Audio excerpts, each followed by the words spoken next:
નમસ્કાર મિત્રો. અગાઉ આપણે વોકેશનલના અલગ અલગ વ્યવસાયો વિશે માહિતી મેળવી. તે મુજબ એક વ્યવસાય છે બોરિંગ મશીન ઓપરેટર. એ ઔદ્યોગિક ક્ષેત્રમાં મહત્વપૂર્ણ ભૂમિકા ભજવનાર વ્યવસાયિક છે. તો ચાલો આ વ્યવસાય વિશે વિગતવાર માહિતી વિચલબેન પાસેથી મેળવીએ. વિચલબેન, સૌપ્રથમ જણાવશો કે બોરિંગ મશીન ઓપરેટર એટલે શું? દીપિકાબેન, બોરિંગ મશીન ઓપરેટર એ ખાસ પ્રકારની બોરિંગ મશીનનો ઉપયોગ કરીને લોખંડ, સ્ટીલ, પ્લાસ્ટિક જેવા વિવિધ મટીરિયલમાં ચોક્કસ માપ મુજબ છિદ્ર એટલે કે હોલ બનાવવાનું કામ કરે છે. આ કાર્ય માટે માપની ચોકસાઈ, તકનીકી સમજ અને મશીન હેન્ડલિંગનો સારો અનુભવ જરૂરી હોય છે. Boring machine operator machine setting, ટૂલ્સની પસંદગી, માપન સાધનોનો ઉપયોગ અને સુરક્ષા નિયમોનું પાલન કરીને ઉત્પાદન પ્રક્રિયાને સરળ અને અસરકારક બનાવે છે.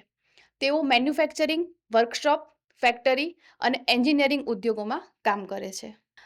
બોરિંગ મશીન ઓપરેટર વિશિષ્ટ સાધનોનો ઉપયોગ કરીને બોર બનાવવાની કામગીરી કરે છે. જે વસ્તુ પર આ પ્રક્રિયા કરવાની હોય છે તેનો કાચો માલ તૈયાર કર્યા પછી બોરિંગની કામગીરી હાથ ધરવામાં આવે છે. આડા અથવા ઊભા બોરિંગ મશીનોનો ઉપયોગ કરીને સીટ્સ, પ્લેટ્સ, રોલ્ડ સેક્શન અથવા પાઇપ ઉપર આ કામગીરી હાથ ધરવામાં આવે છે. દરેક કાર્ય માટે યોગ્ય સાધનો અને કટર પસંદ કરવામાં આવે છે. ઓપરેશન પહેલાં તમામ સામગ્રીઓમાં કોઈ ખામી નથી એની ચકાસણી પણ કરવામાં આવે છે. કામગીરી દરમિયાન આરોગ્ય, સલામતી અને પર્યાવરણીય નિયમોનું કડકપણે પાલન કરવામાં આવે છે. જી. તો જે બોરિંગ મશીન ઓપરેટર છે તેમની કામગીરી શું હોય છે ને તેઓ ક્યાં કામ કરે છે?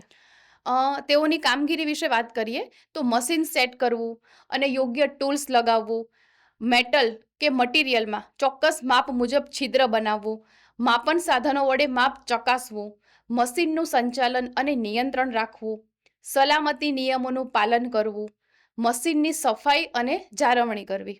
અને તેઓના કાર્યસ્થળની વાત કરીએ તો મેન્યુફેક્ચરિંગ ફેક્ટરીઓ, એન્જિનિયરિંગ વર્કશોપ, મશીન ટૂલ ઉદ્યોગ, ઓટોમોબાઈલ ઉદ્યોગ, મેટલ ફેબ્રિકેશન યુનિટ, આ બધી જગ્યાઓ ઉપર તેઓ મશીન સાથે પ્રેક્ટિકલ કામ કરે છે. જી.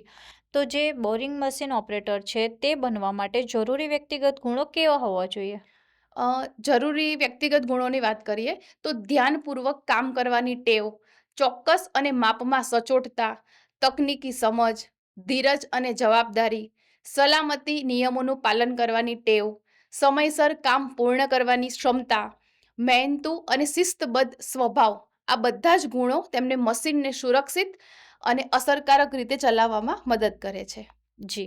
તો બેરિંગ મશીન ઓપરેટર બનવા માટે શૈક્ષણિક લાયકાત કેટલી હોય છે ને તેમની ભરતી પ્રક્રિયા શું હોય છે? બોરિંગ મશીન ઓપરેટર બનવા માટેની શૈક્ષણિક લાયકાતની વાત કરીએ તો ઓછામાં ઓછું ધોરણ 10 પાસ હોવું જોઈએ. આઈટીઆઈ, મશીનિસ્ટ, ટર્નર અથવા તો ફિટર ટ્રેડ કરેલું હોય તો વધારે સારું. એનસીવીટી અથવા એસસીવીટી માન્યતા ધરાવતો ટેકનિકલ કોર્સ વધારે લાભદાયક છે. મશીન ઓપરેશનનું મૂળભૂત જ્ઞાન આ લાયકાતથી આ ક્ષેત્રમાં સરળતાથી પ્રવેશ મળી શકે છે. અને ભરતી પ્રક્રિયાની વાત કરું તો તેમાં ઓનલાઈન કે ઓફલાઈન અરજી કરવાની હોય છે. ત્યાર પછી શૈક્ષણિક લાયકાત અને અનુભવની ચકાસણી થાય છે. ત્યાર પછી લેખિત પરીક્ષા અથવા તો ઇન્ટરવ્યૂ, પછી પ્રેક્ટિકલ ટેસ્ટ જેમાં મશીન ચલાવવાની કસોટી લેવાય છે અને પછી મેડિકલ ફિટનેસ ચેક, પસંદગી અને પછી નિમણૂક થાય છે. જી. બોરિંગ મશીન ઓપરેટર જે હોય છે તેમનું માસિક વેતન કેટલું હોય છે ને તેમને આ ક્ષેત્રમાં આગળ જતા શું પ્રગતિના અવસર મળે છે? માસિક વેતનની વાત કરીએ તો માસિક વેતન સરકારી ક્ષેત્રે સરકારશ્રીના પગાર પંચ મુજબ અથવા ખાનગી ક્ષેત્રમાં તેમની કુશળતા અને અનુભવના આધારે હોય છે. અને પ્રગતિના અવસરની વાત કરું તો સિનિયર મશીન ઓપરેટર બનવાની તક મળે છે. ત્યાર પછી સુપરવાઇઝર અથવા ટીમ લીડર તરીકે પ્રમોશન મળી શકે છે. ત્યાર પછી સીએનસી મશીન ઓપરેટર, પ્રોગ્રામર બનવાની તક મળે છે. પ્રોડક્શન મેનેજર તરીકે આગળ વધવાની શક્યતા છે. ત્યાર પછી પોતાની વર્કશોપ અથવા મશીનિંગ યુનિટ શરૂ કરવાની તક મળે છે. જી. તો આ વ્યવસાયમાં આગળ વધવા માટે શિષ્યવૃત્તિ કે કોઈ યોજનાનો લાભ મળે છે ખરા? જી હા, ઉચ્ચ અભ્યાસ માટે રાષ્ટ્રીય શિષ્યવૃત્તિ પોર્ટલ, સ્કોલરશિપ પોર્ટલ તેમજ શૈક્ષણિક લોન માટે પીએમ વિદ્યાલક્ષ્મી પોર્ટલ પરથી માહિતી મેળવી શકો છો. જી. વિજલબેન, આપે વોકેશનલ ક્ષેત્રના બોરિંગ મશીન વ્યવસાય વિશે ખૂબ જ મહત્વપૂર્ણ માહિતી આપી છે.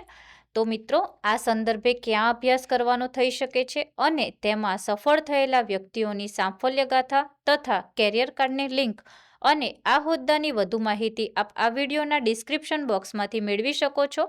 આશા છે કે આ માહિતી આપને ઉપયોગી રહેશે. ધન્યવાદ.